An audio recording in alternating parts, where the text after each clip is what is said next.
I use my years of experience in psychology and neuropsychology, and I take it into the organizational realm to work with individuals, teams, and organizations to help them meet their performance goals.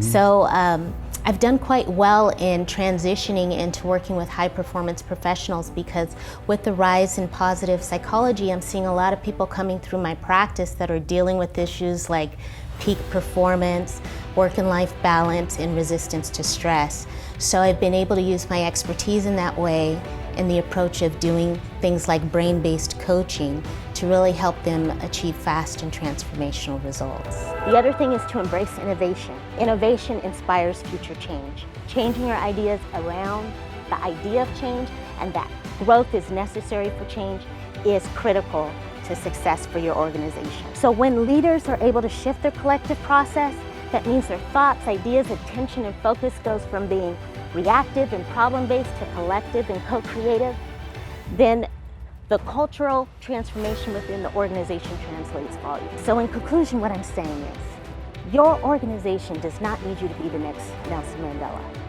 They don't need you to be the next Steve Jobs or even Bill Gates, but they do need you to be your best you. And you can continue to do that by challenging the status quo, remaining agile in your thought processes, and continuing to embody strategy as a key component of change. So I want to leave you with a challenge this week. I want you to sit down and write down your strongest leadership skills in regards to those 4 qualities that we discussed earlier.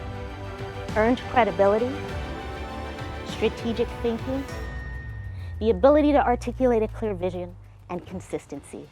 And I want you to think about how you can apply those qualities for sustainable change in your organization. And you know, sometimes it might not be an individual process so much as it might be a systemic or organizational process.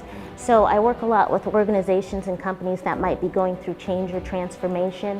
One of the things we look at is we look at the beliefs and attitudes around change, and what we need to do is identify a way to shift those ideas around change and progress the team towards being able to accomplish those goals.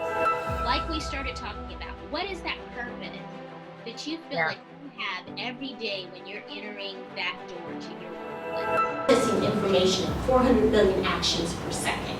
And that's without effort.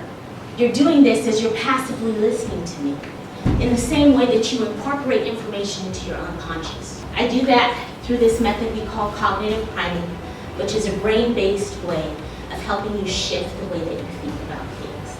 And it serves 2 purposes. One, it helps with changing affect and changing belief. We as high achievers, we need to be able to take ownership and responsibility for our lives. That's the first step. But then the second thing is to realize that you are enough.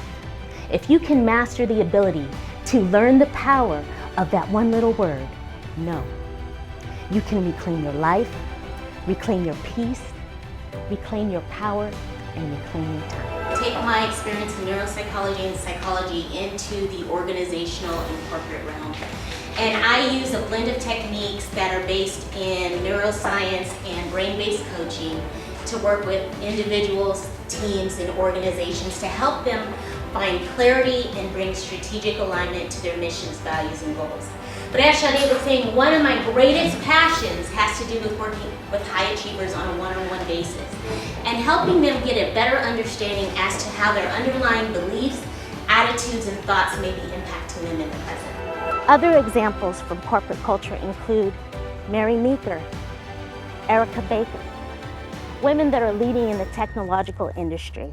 They are shattering the glass ceiling when it comes to changes in perceptions of women leading in positions of technology. On average, a quarter of the positions in the technology industry are filled by women in positions of leadership.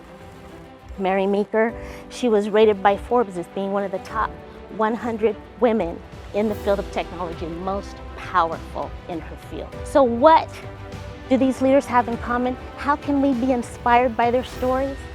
Well, they're all winners. And they all understood that in order to win, that they had to adjust their strategy.